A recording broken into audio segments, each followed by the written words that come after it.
जय हिंद, वंदे मातरम। स्वागत है आप सभी का आपके अपने YouTube चैनल जी के जीएस के भंडारा पर। आशा करता हूँ आप सभी लोग अच्छे होंगे, स्वस्थ होंगे और आप अपने एग्जाम आरपीएफ कांस्टेबल की मन लगा करके तैयारी कर रहे होंगे। आप सभी लोगों के लिए आज एक और 50 अति महत्वपूर्ण प्रश्नों का प्रश्न सेट लेकर के आ चुका हूँ, जो आपके एग्जाम के लिए सबसे ज्यादा महत्वपूर्ण है। तो आज के इस वीडियो को आपको शुरू से लेकर के एंड तक है फुल वॉच करते रहना है। और आपको ये वीडियो पसंद आए तो वीडियो को लाइक कर देना। चैनल को अभी तक आप लोगों ने सब्सक्राइब नहीं किया होगा तो जरूर सब्सक्राइब कर लेना। तो चलिएगा फिर शुरू करते हैं। तो पहला प्रश्न है कि निम्न में से किस वेद को कर्मकांड ग्रंथ के रूप में जाना जाता है? तो किसे जाना जाता है? तो कर्मकांड ग्रंथ के रूप में ये यजुर्वेद को जाना जाता है, यानी एक का ए ऑप्शन राइट आंसर हो जाएगा।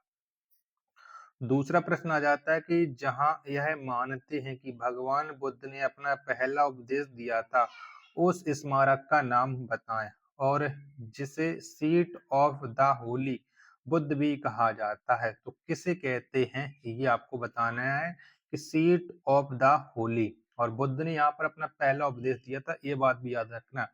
तो ये धार्मिक स्तूप सारनाथ है। दो का ए ऑप्शन राइट आंसर हो जाएगा। तीसरा प्रश्न कि दास कुमार चरित या टेल्स ऑफ 10 प्रिंसेस की रचना किसने की थी? बताओ ये रचना किसने की थी?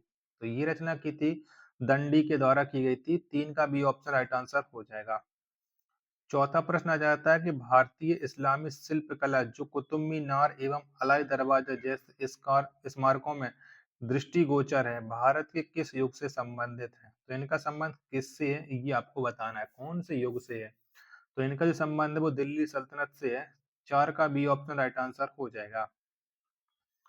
पांचवा प्रश्न आ जाता है कि निम्नलिखित में से कौन बादशाह अकबर के दरबार के 9 रत्नों में से एक नहीं था? तो कौन नहीं था? पांच का आंसर आपको बताना है। तो 9 रत्नों में से इनमें से राजा टोडरमल नहीं थे। कौन? राजा टोडरमल नहीं थे, यानी पांच नहीं, राजा टोडरमल तो थे।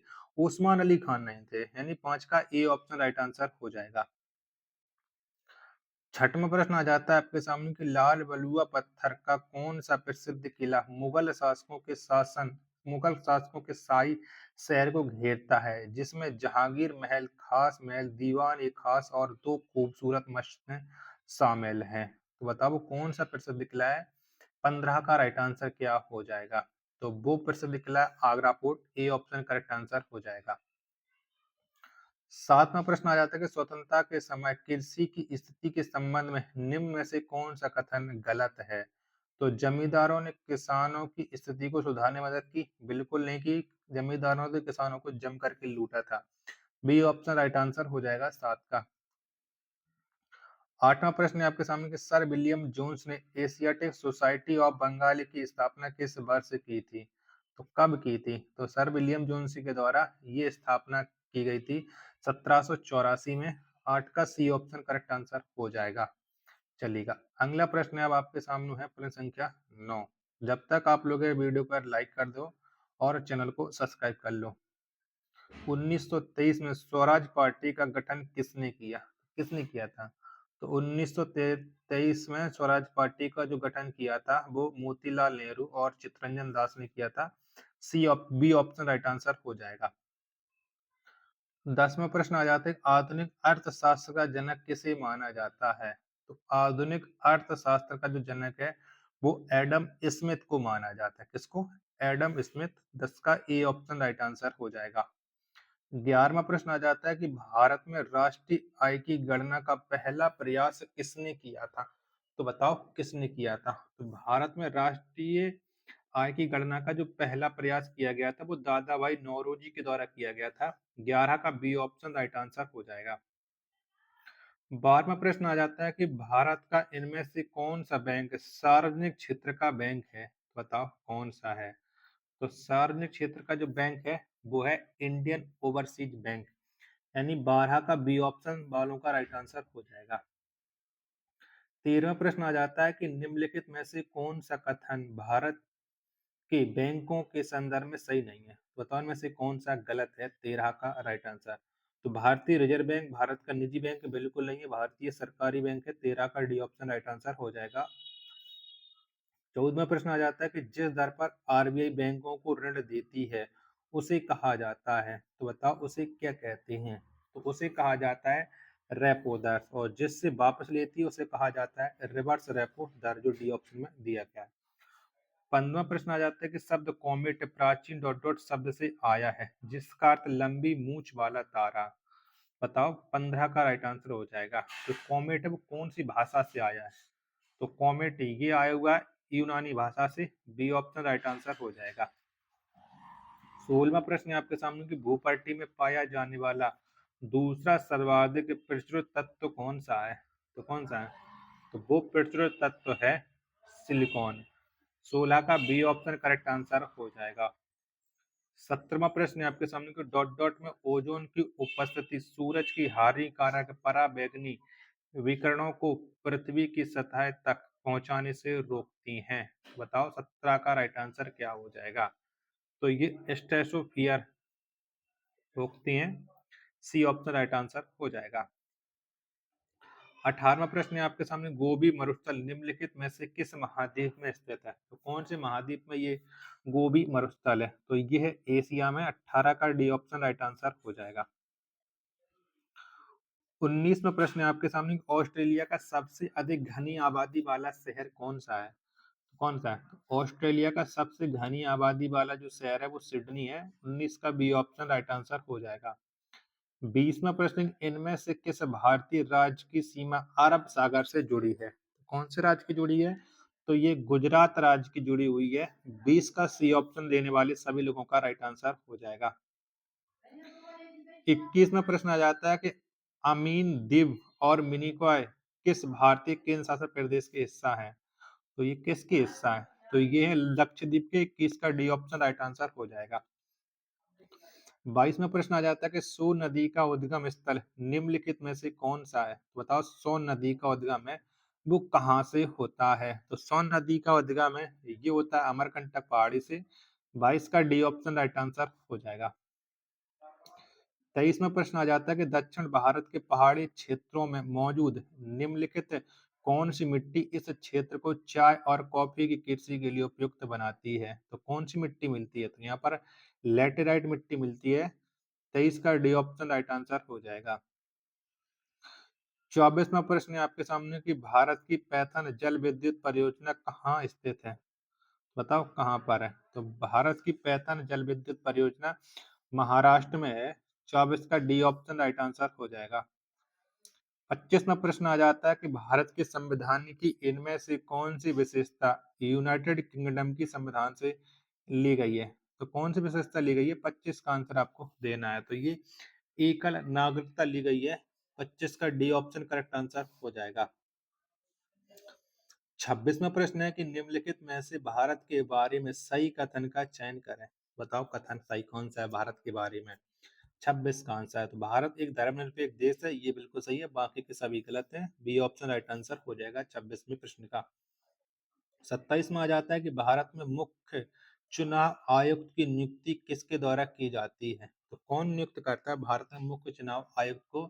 27 का आंसर आपको देना है, तो ये भारत के राष्ट्रपति के द्वारा की जाती है। 27 का ए ऑप्शन राइट आंसर हो जाएगा।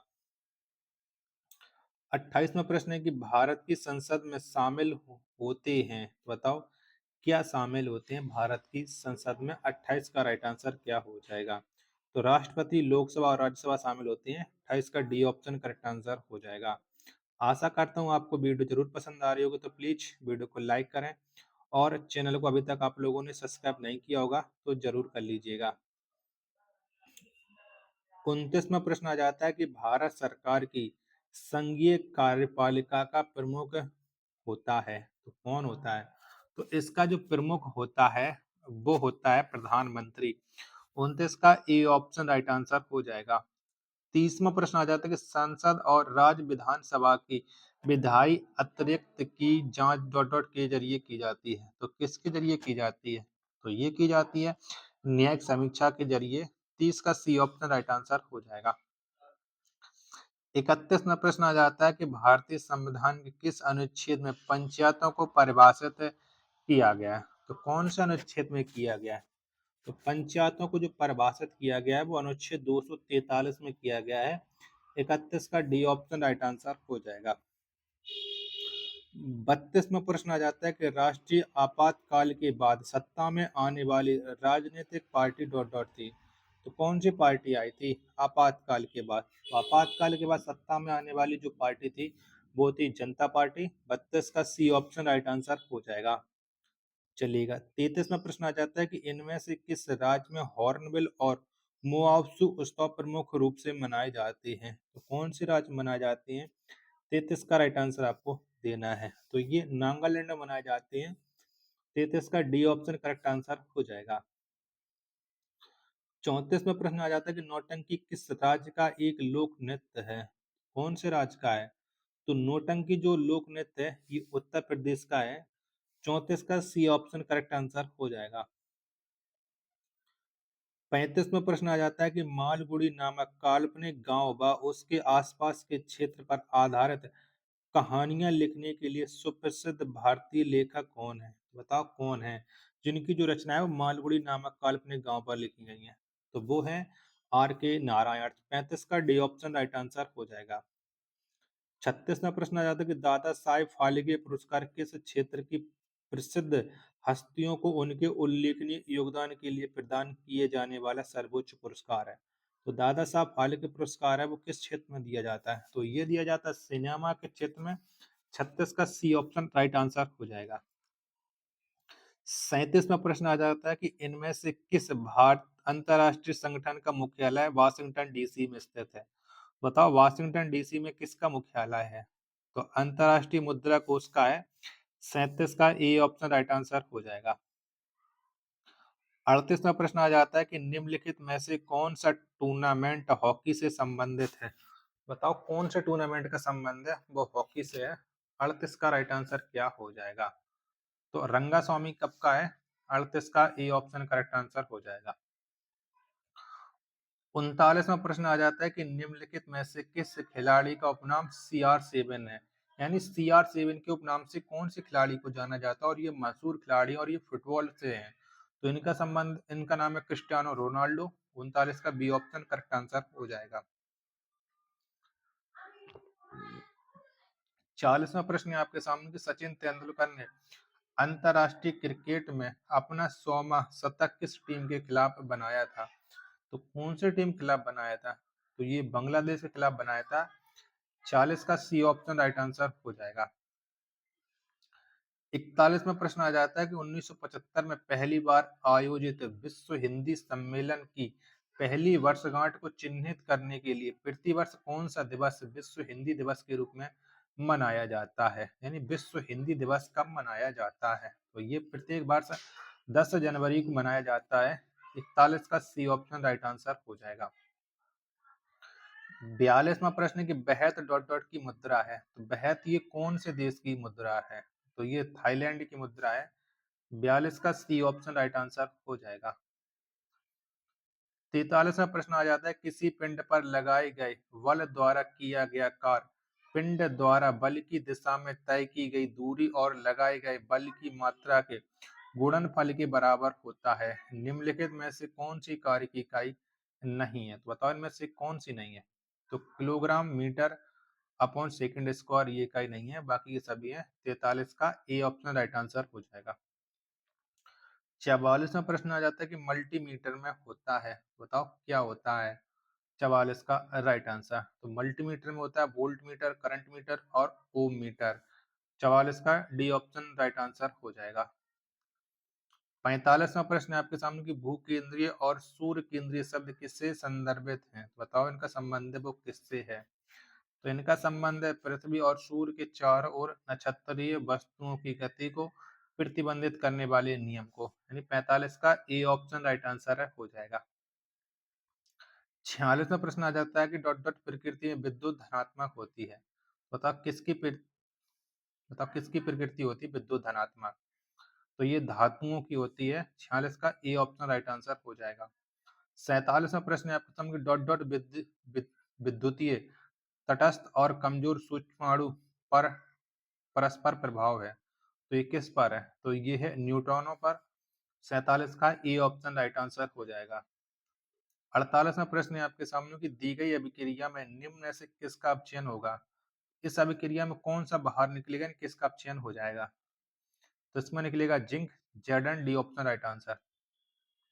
प्रश्न संख्या 49 है आपके सामने कि रंगीन लवक क्या कहलाते हैं? तो बताओ क्या कहलाते हैं? तो जो रंगीन लवक हैं ये ल्यूकोप्लास्टिक कहलाते हैं। 49 का ए ऑप्शन राइट आंसर। 50वां प्रश्न है कि डीएनए अनुक्रम में जीन को चिन्हित करने की प्रक्रिया को क्या कहा जाता है? बताओ 50 का राइट आंसर क्या हो जाएगा? तो इस प्रक्रिया को कहा जाता है एनोटेंस, यानी 50 का सी ऑप्शन राइट आंसर हो जाएगा। आशा करता हूँ आपको ये वीडियो पसंद आ रही होगी। तो वीडियो को आप लोगों ने लाइक कर रखा होगा, नहीं कर रखा होगा तो आप कर लीजिएगा, और चैनल को आप लोग जरूर सब्सक्राइब कर लीजिएगा। वीडियो को अपने दोस्तों के पास ज्यादा से ज्यादा शेयर कीजिएगा, जिससे वो भी लोग हमारे साथ जुड़ जाएं। मिलते पर अपने एक और नेक्स्ट वीडियो के साथ, तब तक के लिए धन्यवाद। जय हिंद, वंदे मातरम।